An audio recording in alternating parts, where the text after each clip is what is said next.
Listerine was invented to kill germs. Then they invented a disease.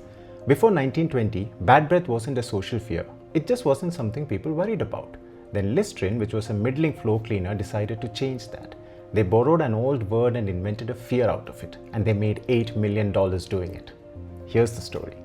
In the early 1920s, Listerine was a surgical antiseptic used to sterilize equipment, treat wounds, nothing glamorous. It was later sold in distilled form as both a floor cleaner and a cure for gonorrhea. But it wasn't a big success. The product was going nowhere. So the Lambert Pharmaceutical Company, which made Listerine, tried something different. They took an obscure sounding Latin medical term called halitosis and turned it into a social crisis. They ran ads showing young men being rejected by suitors, not for anything obvious but for bad breath.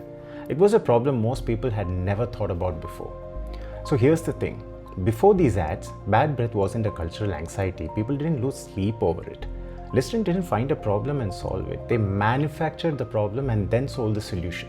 Within 7 years, they went from $115,000 in sales to $8 million. The advertising scholar James B. Twitchell said Listerine did not make mouthwash as much as it made halitosis. Behavioral scientists call this problem awareness creation. Before you can sell a solution, the consumer has to feel the pain of not having one.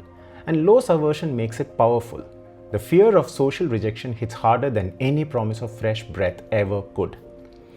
So here's the uncomfortable question for anyone building a product or a brand. Is your market waiting for a solution, or are they waiting for someone to name a problem they didn't know they had?